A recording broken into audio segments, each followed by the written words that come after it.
Apparently, there was a pre scripted interview. That's right, predetermined questions with predetermined answers that Kamala Harris flubbed so badly that it was deleted and never saw the light of day because they were afraid it would cost her the entire election. So, Kareem Rama, who is the founder of the channel Subway Takes, sat down with Forbes to reveal all of this. And what happened with Kamala? Her take was really confusing and weird and not good. And so mutually agreed that we shouldn't publish it. I see. Really, really bad, and it was like didn't make any sense. I can tell you, it was bacon as a spice. Bacon as a spice. Bacon as a spice. Bacon as a spice. You think that was her opinion, or you think she had like a research group try to figure something that's research group? Because originally the take that I was pitched was great, and it was that she does not like to take her shoes off on airplanes. Okay. And I was like, 100% disagree. You better be taking the shoes off. And at the last minute, I think research group said this makes you look rich and snobby. Okay. And you need to appeal to the American people. So she went with the bacon. And I tried to pause the interview and say, trust me, we shouldn't do the bacon thing. And I was overrided by this guy who was maybe her deputy campaign manager or something. Okay. He said, we're doing bacon. I said, all right, we'll do bacon.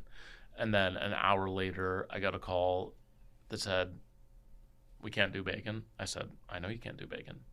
But then I tried to cut it into something else. Okay. It just wasn't working. And I was like, you know So what? they overrode the bacon themselves. First, they rode the bacon. Then they overrode the bacon. Okay. Then I tried to override their override by saying, I didn't just do all this work for no reason. I'm going to make it work. And then I did make it work. And then they were like, this makes her look. And I said, whose fault is that? And then I was like, if I post this, a lot of people are going to be mad at me. If I don't post it, I still have a cool I still have a cool photograph with Kamala Harris. Yeah, and a good story. So I took the photo and the story, and I'm really lucky that I did that. What was Tim Walz's hot take? So Tim Walz's hot take, by the way, was not a hot take at all. Basically, it was that the most overlooked aspect of home ownership is the gutters, which, you know, debatable whether it's the most, but I think a lot of people would agree that, yeah, you overlook your gutters and that can cause a lot of problems. But that's not the point here. The point here is that it was pre-scripted, predetermined. She came in really prepared, really well studied for this, and she still somehow managed to fumble all of that up. Apparently, Kareem tried to get her back on track when she went off script, but she refused to do so, and at some point started talking about anchovies on pizza and about how good that tastes. But just talk about a complete lack of judgment, both on Kamala Harris's part as well as the campaign's part. I mean, you're sitting down with a guy who is openly Muslim, a practicing Muslim. Muslims do not eat bacon. You are trying to get their vote here. I mean, imagine if you or I were running for president, right? And we wanted to get the vegan vote, the hardcore PETA vegan people. And you went on with like the top vegan podcaster, and they're like, oh, give us your hot take on preparing food. And you say, you know what? The best way to prepare steak is to spearfish it. First of all, fishing, fish is not the same as steak, so you got that wrong, just like bacon is not a spice. Second of all, you really think that talking to a vegan about spearing a fish by hand, scaling it, frying it, grilling it, and decorating it with all these veggies and whatnot, and putting it on a nice fancy platter is gonna win the vegan vote? Really? I mean, that's exactly what she's doing here with bacon. Don't get me wrong, I love bacon, not a spice, also not the smartest move to talk about it with a Muslim. Well, that interview apparently wasn't the only train wreck last year. Obviously, well, before I move on to The View, because there is some good, juicy tea on that, I just want to point out that talk about kid gloves, right?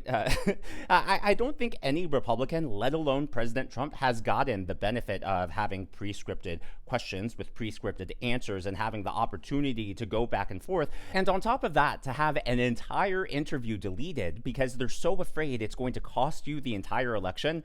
I mean, no Republican in any lifetime would ever get that benefit, so just talk about a double standard.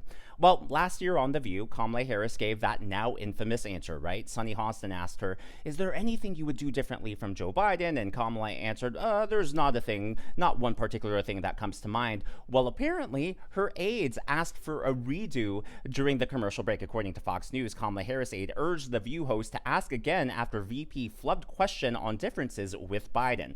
So apparently, The View actually is filmed live, and as Kamala Harris gave that answer, which by the way, was also pre-script. They knew they were going to get that question. And she came in with a prepared, canned, memorized line. And Kamala Harris, for whatever reason, decided to go off the script in that moment. But when she gave that answer, they knew it was a train wreck. And so one of the aides specifically went to Whoopi Goldberg and Ana Navarro and said, hey, can you please ask again? She needs to give the right answer. And you know what? You guys know I don't like The View, but I will always give credit where credit is due. And they did not give her a redo, especially since she flubbed it up. And quite frankly, I think they know better because it's scripted, but hey, kudos to them. This is Josh Dawsey, one of the reporters explaining what happened. She gives that answer, and our book reports her aides backstage, head in their hands. They try to get the host to actually do the question again to hopefully revise her answer, which she never does. Yeah, so Josh Dawsey is actually one of 3 authors who wrote this book called 2024, How Trump Retook the White House and Democrats Lost America. Josh Dawsey, Tyler Pager, and Isaac Arnsdorf.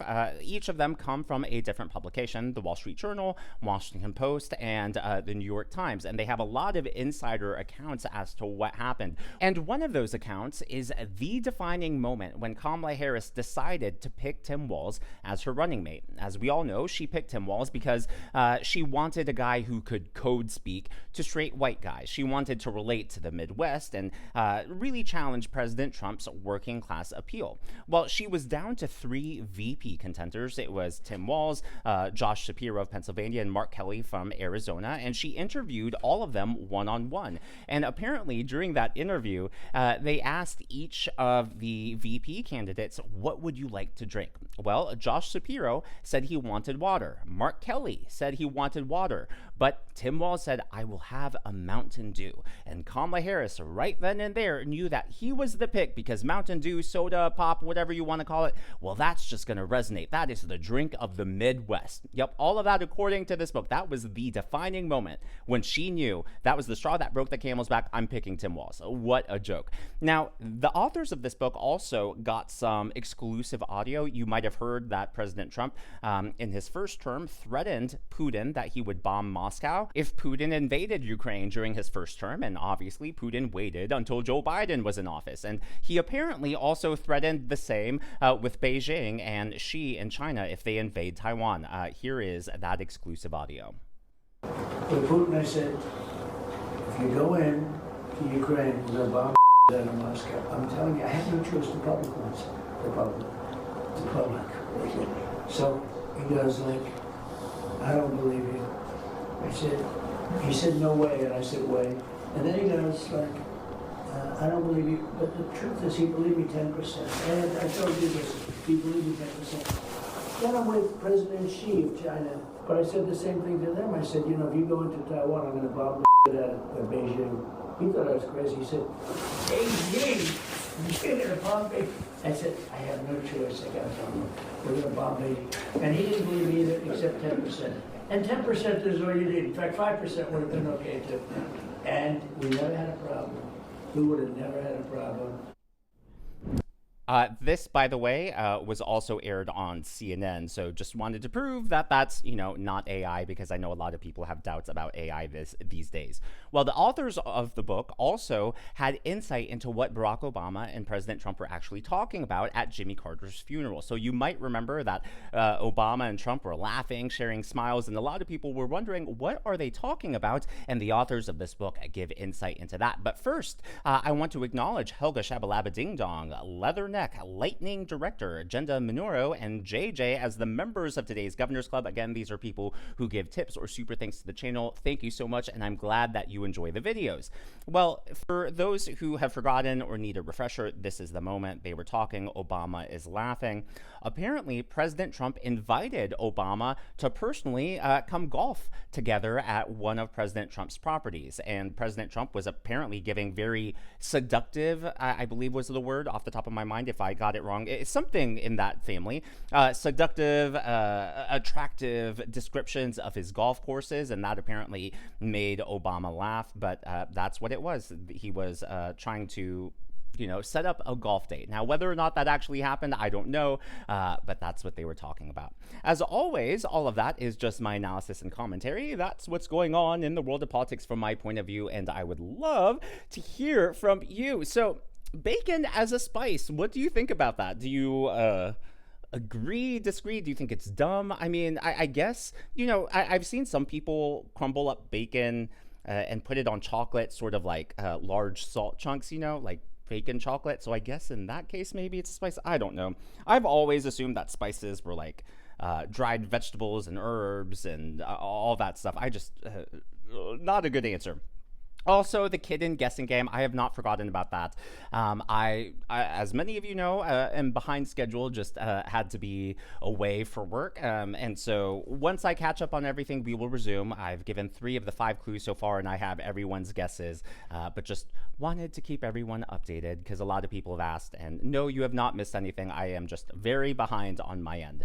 If you haven't already, please be sure to leave me a thumbs up. I know it's a simple thing to ask for, but it really does help me reach more viewers like you in the algorithm. Be sure to smash that subscribe button and to check out one of these videos.